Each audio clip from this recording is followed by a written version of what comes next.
Bien-aimés dans le Seigneur, je vous salue dans le nom de Jésus. Ce matin encore, nous allons continuer dans notre exhortation et notre prière. Nous étions en train de parler des vœux que le Seigneur a pour nous pour l'année 2025. Ensuite, nous allons parler de la lecture et la méditation de la parole de Dieu qui était la clé de la réussite. Hier, nous avons parlé de la prière, comment Dieu exauce nos prières. Cette prière que Dieu va exaucer.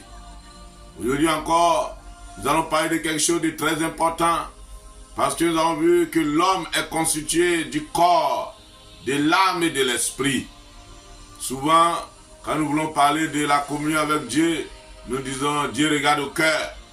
Dieu c'est l'âme, c'est son esprit.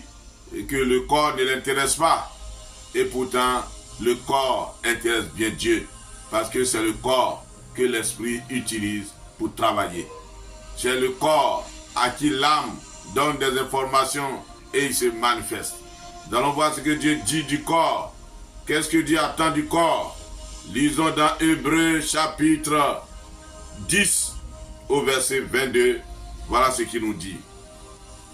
Approchons-nous avec un cœur sincère, dans la plénitude de la foi, les cœurs purifiés d'une mauvaise conscience et le corps lavé d'une eau pure.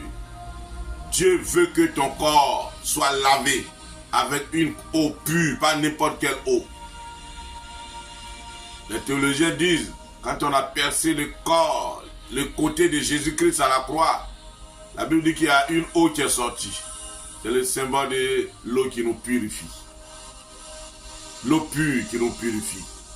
Mais tous les jours de notre vie, il nous parle du corps lavé à l'aide d'une eau pure. Il y a des gens qui n'entretiennent pas leur corps, qui ne se lavent pas. Ils peuvent faire un jour, 2 jours, une semaine, même sans se laver. Ou ils se lavent mal. Ils versent l'eau sur eux. Ils ne se lavent pas bien. Il dit le corps lavé avec une eau pure. Donc nous devons nous laver. Nous devons entretenir le corps. Le corps doit être propre. Vous voyez, nos mamans, elles sont toujours devant le miroir. C'est parce qu'elles veulent que leur corps soit joli, propre, bien entretenu. Avec les produits de qualité, comme Esther, qui était bien entretenue et qui a été choisie comme la femme du roi. Dieu aime qu'on entretienne le corps. Et même il va plus loin. Nous lisons dans Ézéchiel 48,